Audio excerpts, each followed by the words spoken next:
Hey guys, just give me a minute. I'll sit here and switch over to the screen so I can see all the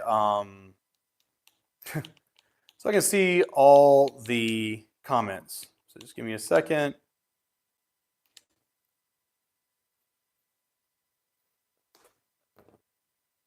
I like the screen. Where's my glasses? My glasses. All right. Sorry if y'all heard my neck crack. I apologize. Okay, so this one's going to be a little bit of an interesting concept. This one is going to be DGE only using light side strategies to make my bankroll. I'm going to have to do a little bit. You're going to see a little fumbling. You're not going to see a lot of consistency because I don't do this very often. And so because I don't do it very often, it requires me probably to practice a little bit, which I'm not going to do. Probably requires me to do X, Y, and Z, which I'm not going to do. So right now we're just going to say, hey, we're going to take it slow and steady and see if we can't make some good mathematical deductions from this that don't require me to, lose my mind. So the first thing I'm going to do, how am I going to do this? I'm going to do a $2,000 bankroll.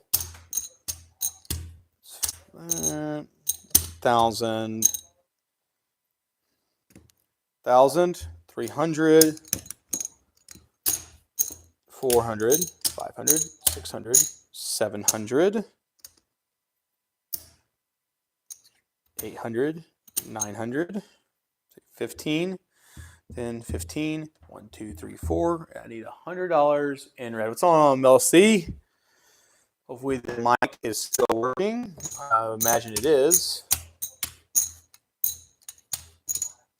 Actually, guys, I can hear my own voice. So I know the mic's working, but on that note, let me turn off, since I'm no longer doing craps, strat analogies. Now we're taking it to the whole other level. Hey guys, Charlie from Drunk Guy Explains here. We're taking it up a little bit of a notch. So yeah, so we're gonna sit here, and I gotta do some housekeeping things as well, I suppose. So the main goal of this video is to be very simply, I am going to do pass line only betting, and that is going to allow me to either make profit or bankroll horribly, which I'm imagining that I'm just going to make a little bit of profit and go down. Before I even start this, since I'm just a dead person on the mic right now, because I'm setting up this other camera, because I forgot to do that because I'm an idiot. There's a couple things that you gotta look out for. The first thing is absolutely going to be, what's my bankroll? How can I improve that bankroll? And what can I do in order to, for lack of a better word, make a little bit of money? Craps Live. And don't worry, I'm setting up the other one that has, we're just going to say that does not allow chat, actually. This is for the up and down video. Yeah, I'm not going to allow chat. Advanced setting. We're just not going to allow chat. Boom. That's good to go. We're going to flip. Done. Next. Oh. Flip that. Go back up. Next. It's going to take a lovely picture of, I'm assuming, some craps tables. We're going to tighten this sucker down so that way there's no issues. And then we're going to sit here and adjust this, I think. Yeah. Once again, be no issues. And this mainly is for, people who are playing live. They want to just see a different angle. But like I said, it's not really my cup of tea, my 2 cents. I like to do the horizontal so I can see the comments and everything. All right, so we're going to do a $2,000 bankroll, and we're going to have it to where light side only craps. 4, 5, 3, 4, 5. Usually I'd have the chips in the rack, and I'm going to sit here and go right here. Usually I do the rail, but obviously for lives, I want to make sure that everyone sees, number one, the dice at all times. I also want to make sure that everyone sees the rolls at all times. I want to make sure that everyone sees everything at all times. Now I do have 2 streams going at once. One is a long view that doesn't allow commenting on it. and that is for the whole table length. I'm trying something new, but how often do you play dark or hedging? Almost exclusively. But right now, this is something that I don't play, but we're going to do, like I said, a pass-only line. Now, I'm sure I have some pass-only betting that I do. I think I did a system where I was doing it to 100K. But this is me coming out the gate saying, okay, the rules are you can only play light side craps. I'm like, okay. So now my second step is to look down and see I have $2,000. So I'm like, okay, so I only need to make 20% or 2 hours. So 20% would be $400. I'm like, okay. What's the table maximum and minimums? Well, the table maximum and minimums is a $10 table, $3,000 max bet, 10, 20x odds, which is going to be Harrah's, River Valley, any North Carolina Harrah's casino odds. So now I'm trying to now utilize, let's get some consistency in here. So does a shooter always make a point? No. But does 10 shooters at least make 1 point? I'd say yes. So now I can understand them like, okay, if I play the pass line, I could probably do loss +5 on the pass line and get 1 shooter to make a roll, and then plus a come out 7 will give me some juice too. So that's number 1. Second thing is to avoid the 7 when the point is established. So that means playing probably inside numbers and going from there. Because of the limited bankroll and because of the amount of exposure, I'm probably not going to play all of these. I'm just going to play stick right here. Maybe we'll only get some profit to the inside, but right now it's going to be the 6 and 8. So we're going to start it out very simply with a $12 6 and 8.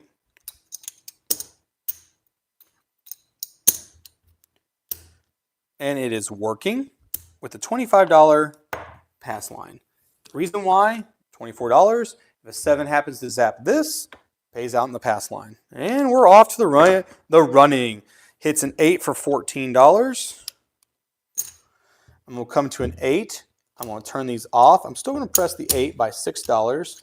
I have $8 to play. I'm going to put, actually, I'm just going to rack it in. And the reason why is because now I'm risking it for the 8 to hit, which won't always happen. All right, it's a 5. That's a 6. It's 3 non-fields. That's a 10.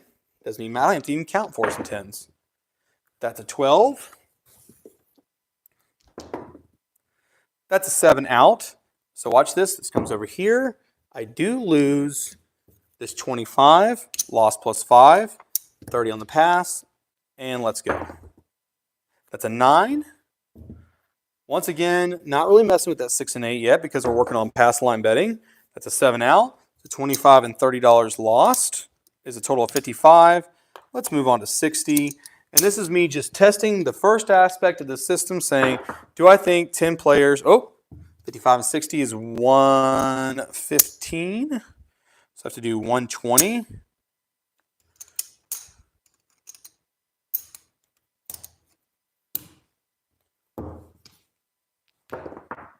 Well, 115 and 120 is 235. So let's do 240. These pass lines. And that's a 6. Good number to be on. And 6. It was supposed to be 240. I declared 240.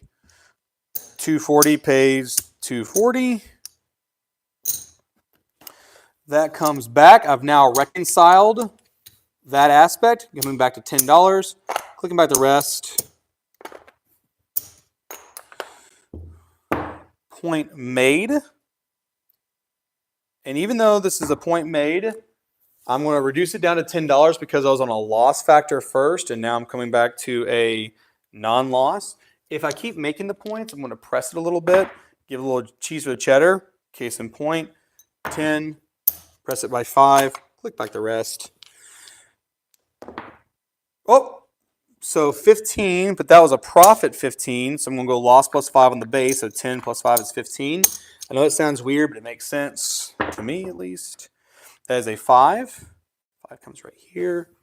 And we're just going to, like I said, we're going to keep going, 7 out. So 10 and 15 is 25.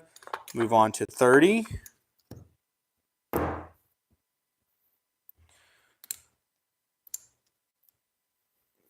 And because 30 covers this, we're going to have this working.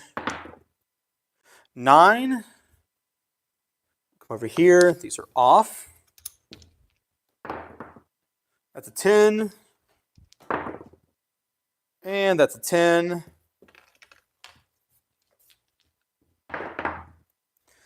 That's a 9, a point made. 30 pays 30.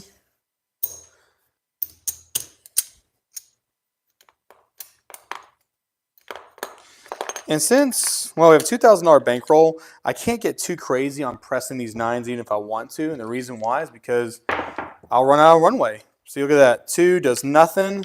Come back now with a 25 right there on the pass line. It's a 6, good number to be on for the pass line at least. That's an 8. That's a 3. That's an 8. That's a 6. 25 pays 25. Click back to 25. Add 5. Point made.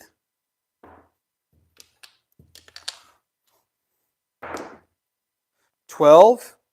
30 comes out. We're actually going to be a little froggy here and come back with 35. 30 being our base. That's an 8. Good number to be on, even though it's a third point. If I was playing pass line only bets, I would say, you can be leery of the more bets being made, essentially, means it's a more higher risk to lose. But that's just me. 8 pays. 35 pays 35. I'm going to take down the odds and leave it right here at 25. And after 3 hits, I think what I would do is, believe it or not, come off the pass line. So I wouldn't be the shooter in this case. But now I'd rock something a little bit different. I'd come into a 4 and 10, placed, not bought. And these are going to be continuously working. That's an 8. It's a 9. That's an 8. Point made.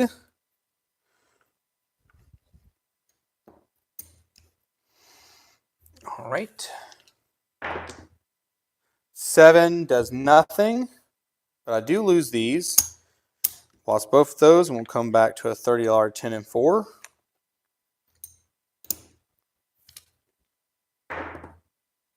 Six is the new point. Oh, these are continuously working always. That's a 4. So it pays 45. It pays 54. I'm going to do 55 for $1. And I'm going to reduce this back down to 25. Take those. I'm actually going to turn that 4. I'm going to bring down the 4. The 10's still going. 9. 8. Ooh, snake guys. 7 out. Nothing is lost here. This comes back. This gets reset. These have been off. We'll turn these on. 20 and 30 lost for 55. Coming back for a $60 10. And it is continuously, it's on the working side. 25 on the pass line. 9 is the new point. We're going to let the 6 and 8 roll for a second. 12 does nothing. Second roll. Yo, 11. The 6 and 8 turn off. This is still working.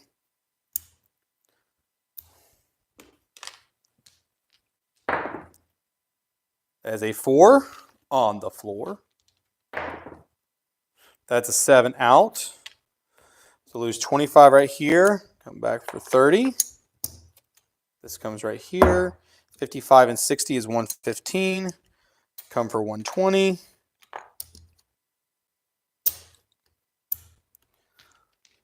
And these are working. That's an 8. Page 21. Press the 8x6. Turn these off. That's still working. 5 does nothing. 9 does nothing. 6 does nothing. 5 again does nothing. 4 did something once upon a time. 7 out. So the first thing is 25 and 30 is 55. Come back onto the don't for 60.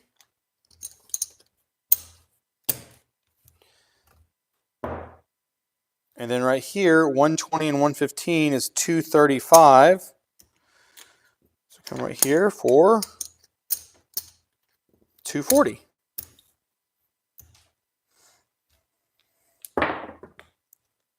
Seven. So now this reconciles back down.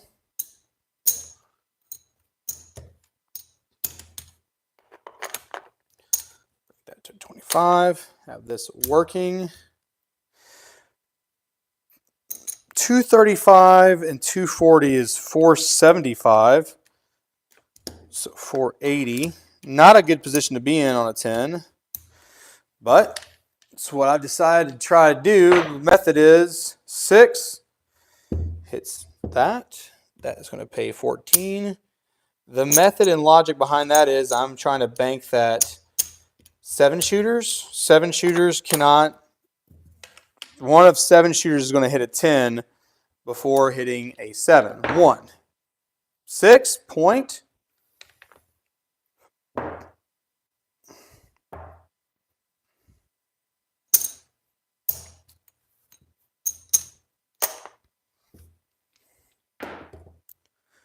Deuce.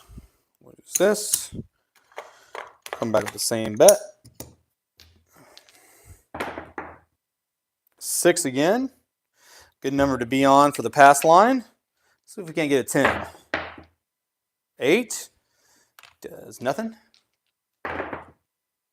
8 once again does nothing. 3 non-fields. 3 craps does nothing. We get a fat old 10. Oops, 7 out. So 30 and 30 is 60. Come back with 60. This is where it's going to get interesting. All right. Bring that here. So I'm at $900 essentially.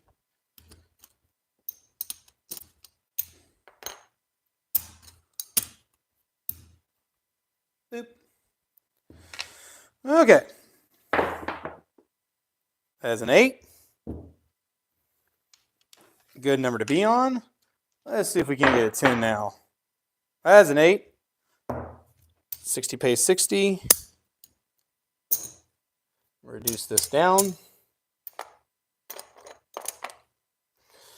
And, 8.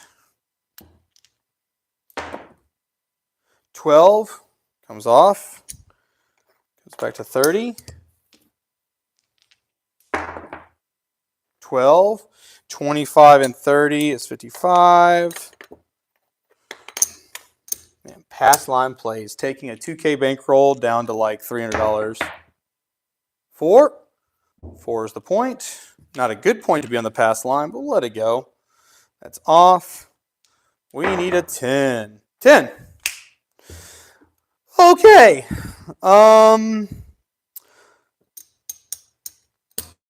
Well, 500. I know this. 500 pays 900.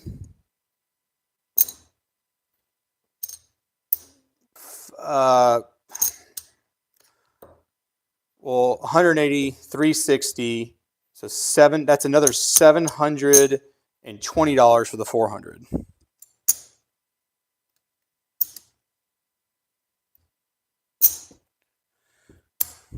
And without further ado, even though it's a 10, I'm going to rack all this.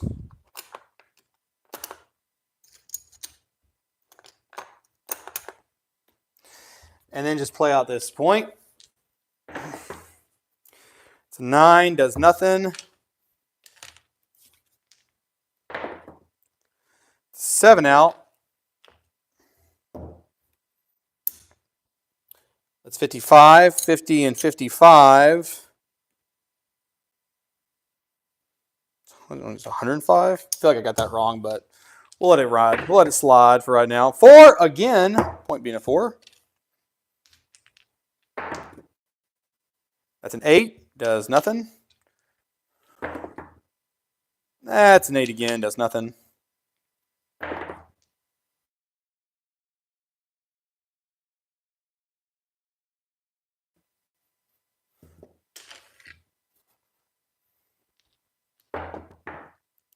The 10 again for Sven does nothing. Ace deuce does nothing. I know it's slow and steady, guys. This is the sad part about being, if you wanted me to be a pass line better, I'm going to be very slow, methodical. And there's another 10. Oh, I'm glad all the 10s finally showed up. That's a 6. You have to be very slow and methodical on how you do in your bets because, like you said, you're betting against the house entirely. So the most common number is your enemy, which is a 7. Oh, let's put a little fat $10 on the field just because. Spending a lot of non-fields. Woo! 10.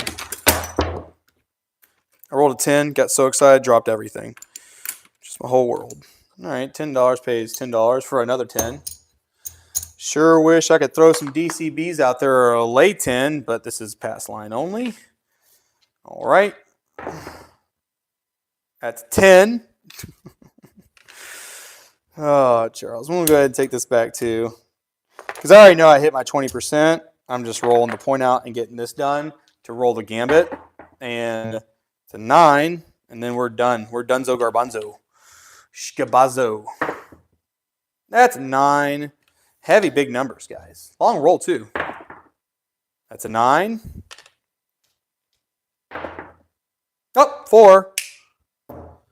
105 pays 105.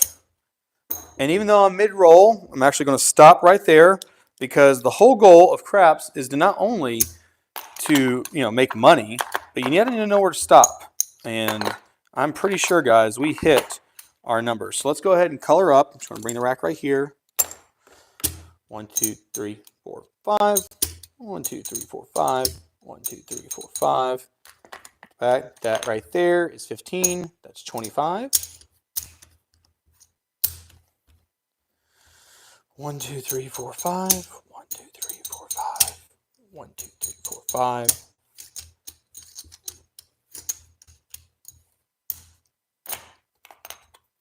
That's 100. It's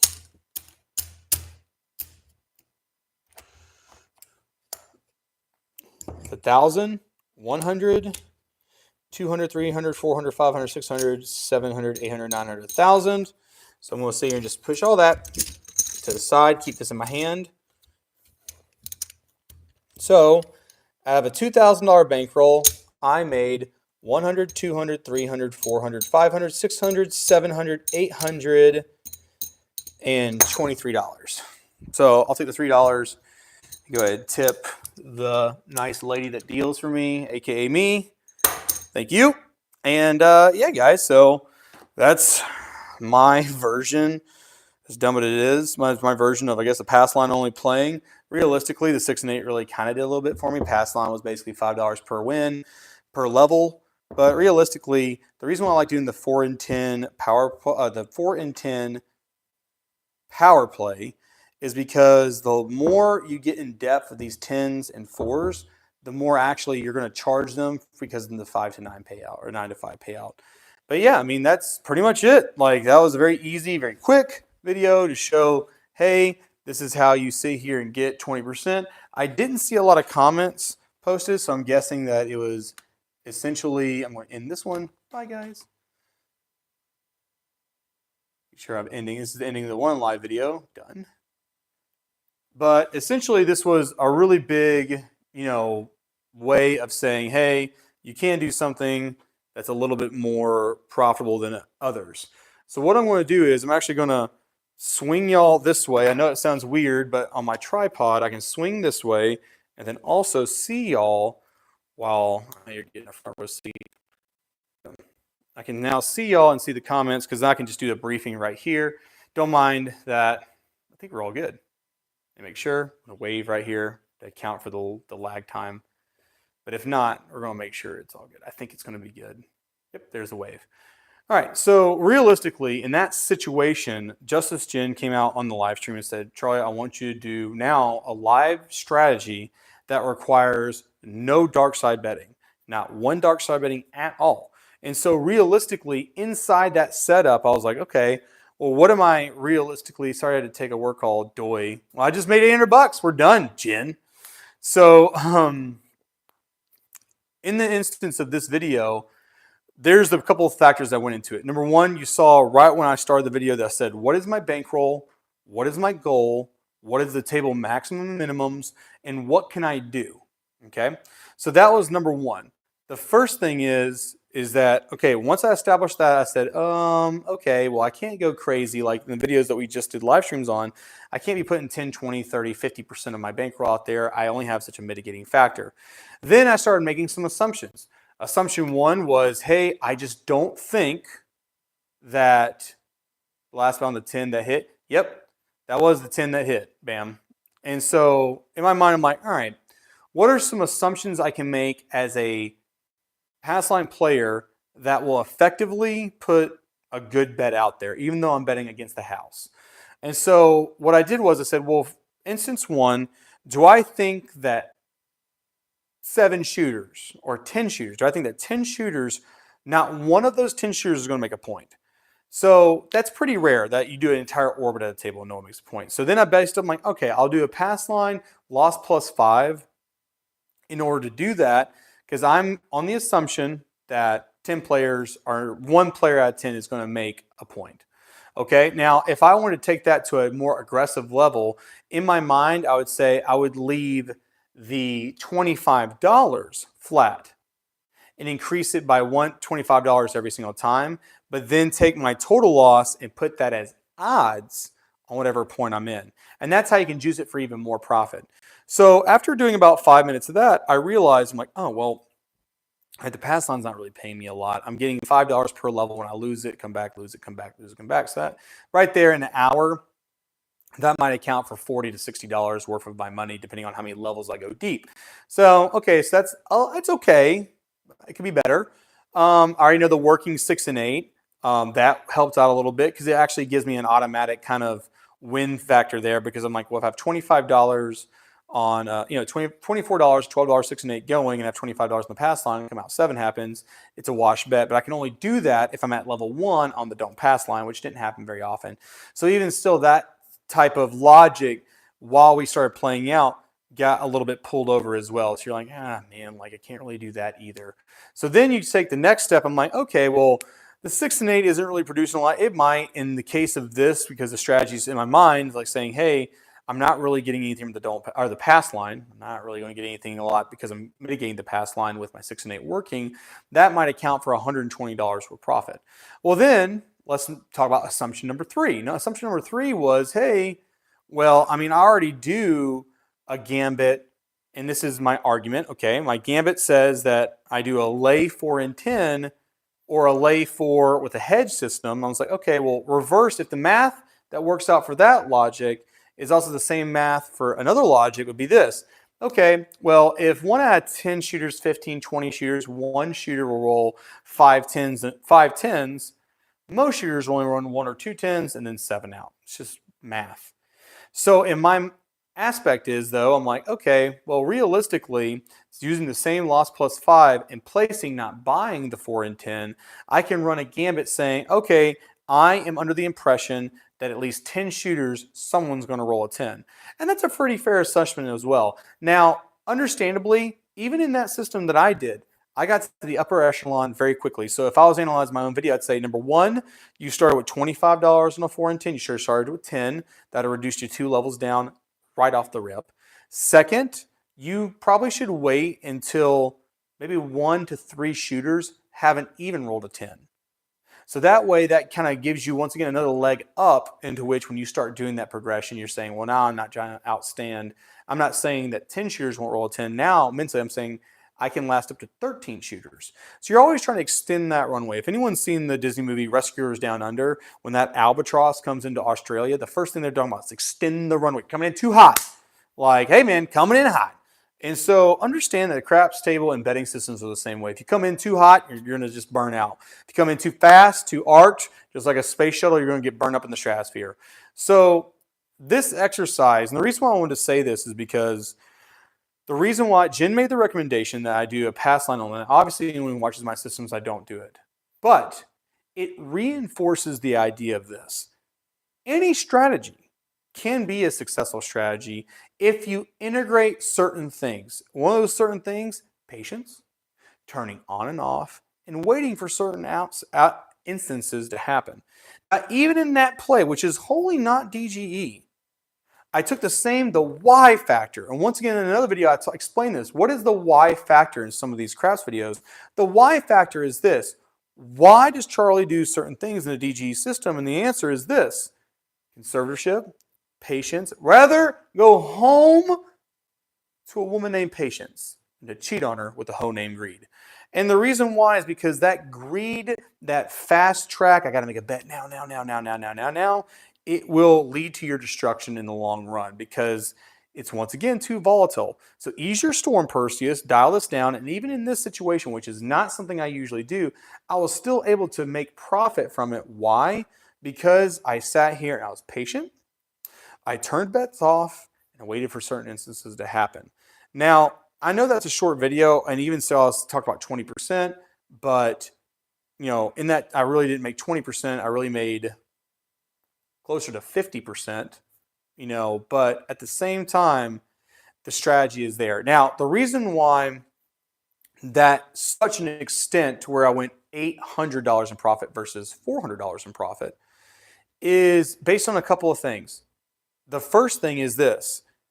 In that strategy that I just kind of put together in less than 3 minutes, I said, okay, if I'm going to do a 4 and 10 press, instead of the opposite with DGE is like, hey, I'm just trying to get small wins by it here, I'm like, well, I'm betting against the house. So now if the house wins those 4 and 10 bets, mentally, I'm doing loss plus 5, which once again, 5 pays 9. So I'm getting an extra $4 every time I do that. So if every $5, I'm getting an additional $4 for 5 to pays 9.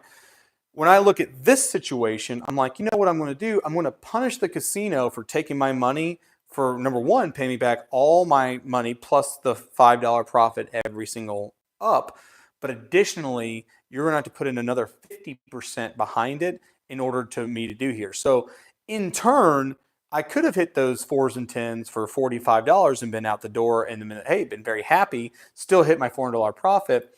But because I went to a later level, and this applies to you, Jen, is that because I went to a later level with the same complaint that I've had in other videos, like you do not want 60% of your bankroll invested in something. It happens rarely. And I think in that instance, I think 5 or 6 shooters happened without a 10. But now the bet itself, the bigger the bet is, the bigger the payout is, and the better the odds are. You're not going to sit here, for every 2 7s, there should be a 10. If you see 10 7s with no 10, statistically, you're skewed in one way. And the math will dilute itself back down to create that triangle of probability. So understand that in that aspect, the why factor is what bet can I make that is against the house that punishes them as well as gives me runway. And the 4 and 10 on the outside ramping up is how I did that. Now, obviously, in a different video when I was criticizing a strategy, the first thing I said is, why aren't you putting money on the 6 and 8? Well, obviously, my 6 and 8 were out there, but they were getting mitigated on a come out roll, because I was doing come out working 6s and 8s, by the $25, whatever the amount was, coming out onto the pass line. So because the 6 and 8 was already hedged against another gambit, those two gambits work together. I can't steal from Peter to pay Paul. So that's why I said I need to go outside of that realm, the pass line and the 6 and 8, to do a third gambit in order to get some stuff going. And a lot of times, even for pass line, don't pass line, hedge, regress, whatever you want to do, power press, one hit and down. I don't think it's, and this is me talking honestly as a craps player, it has nothing really to do with the aspect of I need one strategy that will sit here and make me money. It's that it's far easier to have 7 or 10 or 5 strategies going all at once than just nickel and dime. Because if you have 5 strategies that make $50 an hour, you're not going to make that bet very often, but those 5 together allow you to build up a system into which you say, okay, well, 5 times 50 is $250. And that is something that's a little bit more marketable and equitable to a craps player. And so regardless, and I know this is going to be beating a dead horse, but before I end this video, if anyone's got any questions right now, make sure to post them or like say them so I don't wrap up this video and then make you any questions that just sit dead for 30 seconds. But I think the biggest thing that I have to say is that, like, you know, guys, and like I said, strategies are for everybody. Strategies are put out there in order for you as the shooter, for you as the player to absorb and learn from, not just parrot or keep. Understanding the why is such a huge crucial factor because you could see the motion. If you don't understand the why behind it, it's just going to get lost because when you get in that stressful situation, when you have half your bankroll zapped, those are the times you get the most desperate, number one, or the most scared, number two. If you're the most desperate, you make a bad bet, lose all your money, bad. You get scared, you don't bet, miss out on money, also bad. Still down the same amount. Right here, skill and luck says, have you seen a keep the 7 strong strategy where you bet $10 on the don't pass and 15 on the pass line? At the 7 and established take single odds. You know, I've seen skill and luck. I've seen very old videos and very old books that do a gambit to where you're, I'm going to say, finagling in and out of a gambit where it's just lost +5 on the pass line, then don't pass line, like put them both at the same amount and watch them build up. But at the end of the day, and this is where, you know, I see stuff like that. And understandably, I do an offset and then put odds on one or the other. The reason why I kind of get away from those, you know, pass, don't pass and doing stuff like that is because realistically, if you're on a $10 table, you're doing $25 on the don't pass line and you're doing $30 on the pass line. Essentially, you're saying, hey, I just have $5 on the pass line. It's a way for me and a tool that says, hey, I can lower the table odds by doing this and turn it more into a $5 table. But at the end of the day, you know, I would say to most shooters at a $10 level, you know, put the minimum down the pass line. You know, if it's, you know, $10, put $10 and then put minimum odds behind it. Match it for like a $10. If the point's an 8, $10 pass line, $10 odds, and go from there. A lot of times when I see people, like, let's say, shoot up, I wish I had a crap. I used to have a craps table like as a flag, but now I got more stuff here. If you're doing something that does a lot of offsetting like that, i.e., yeah, pass line mayhem, is if you sit here and do a lot of, let's just say you're going to throw $100 on the DP, it goes to an 8, and then you put $100 down on the DP, or no, then you put $100 as a place on the 8. You're saying, well, either I 7 out and washes, or if I hit an 8, it's going to pay 100, and you know, technically, let's just make it a 90, so it pays 105. Or I 7 out and it washes out. So then you're like, okay, well, that's a immediate strategy on every single place bet where I could do a big enough bet, then offset it. And so to bring it a little bit more stronger, let's say you have $600 on the DCB and it goes to an 8, and then you put $600 on the 8 as a place. You're either making $100 or washing even. Is what it is. And at that point, you know, realistically, I think that someone playing craps for a long time would sit here and look at that, look at all the motions involved in getting all that out there and rearranging it in X, Y, and Z. A player that's played a little bit probably longer than me would look at you and say, why don't you just reduce down the bets and play the points and let it be that? If realistically you're worried about $100 on each way, you know, you could see here and put $100 on the don't, $100 out there. I think Whalen has something where it's like $100 on the don't, $100 total out there, and then you collect as you hit. So there's other strategies. That's where sometimes it's hard to understand, is that skill and luck, while I agree that there's certain strategies you can do that can be profitable, I think that once you cross the hurdle of being profitable, so now that we've agreed that, let's say you have 10 strategies that are profitable or consistent and profitable, whichever one you want to claim it as, then the next step is going to be like, well, what's requiring the most work? Like, for instance, a lot of people ask me, why don't you do your field bet strat a lot? I said, I don't do my field bet strat a lot because I have to track 5 consecutive non-field numbers while tracking everything else. Sometimes I do, sometimes I don't. And the reason why is because I can make more money in different gambits on a craps table versus just staring down at a field. Now, another aspect of that is that in the same regards, staring at that field, I could have been missing out on a more consistent, profitable method versus just staring at a field doing nothing. And that's just, it's a hard battle back and forth. But as craps players, I think a lot of craps players have a really good idea of the sense of like, hey, we can adapt and overcome. I think a lot of this has to do with adapting and overcoming. And I want all y'all to adapt and overcome. Hell, if y'all take one thing from me is that, by God, there's more ways to, skin an apple. 1,000 ways to peel an apple. So, instead, find something that you're comfortable with, find something you can master. And on top of that, find something that you enjoy. Me, personally, as Charlie, I enjoy a craps game that is geared more to math, progressive betting, hedging, one hit regressing down. It's just who I am. And this is me as a gut reaction, has nothing to do with my skill, has nothing to do with my knowledge. As a gut feeling, I just don't feel like betting against the house is something that can be lucrative. I've been proven wrong billions of times by history and people. You know what I'm saying? Like, there was a guy in Vegas that obviously was a pass line bettor and made $75K in the same duration and where I made $1,500. You see what I'm saying? Like, that right there. And, how long did it take me to make $75,000? I mean, let's do the beginning years where I started with $750. I mean, it took me like 7 years to make something like that, to make $75,000, where he made it in one day. Now, obviously, my winnings have gotten exponentially higher because I play bigger stakes, because I'm more established, I'm older. I have the ability and blessed to have the ability to do that. But mentally, you cannot discredit someone who said, well, I might have lost 50K at a $2,000 bankroll. 25 times I've lost 50K this year. I'm like, wow, I would change your strategy up completely. I would never do that strategy. Maybe that strategy isn't working for you. And then the next day, that person makes 75,000. They say, hey, Charlie, I sat here and cleared 25K on me just doing exactly what I always do. Now, I would sit here and say that person, like, well, if you're looking at the year thing, that's positive, up 25K. But the argument is, are you having the casino hold 50K of your cash every single time to get that 75K hit? If to me, I'd rather hold my 5K, make 1,000 and keep doing like that than making them hold thousands and thousands and thousands of dollars until I do hit. So I want my money now. It's my money and I want it now. It's my 2 cents.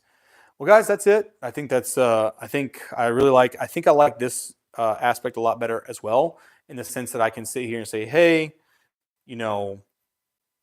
right here, I just literally took the tripod, I clicked it out and did this. I'm standing up. I really do think in the future, instead of me turning off the video and trying to do a horizontal or a vertical video, I think I'm not going to do that. I think I'm going to go to this more style. I like it. It's easier. Yeah, I'm going to lose some views because it's not whatever. But you know what? Most people that are watching it up and down aren't really watching it for craps. They're just scrolling through their feed anyway. But I think this is going to be now the more method, is where I sit here and do the craps. I do the craps. I literally take the tripod, come right here, and I talk to you guys, and there's a giant TV behind you. I can see comments. This is going to be more of the mentality. I like this because I really do want to drive home the fact of the why factor after these videos and these rollouts, not just leaving them out there for your own devices. So in saying that, it's Charlie from Drunk Guy Explains. I'll check you guys next time. And now the awkward pause in which I see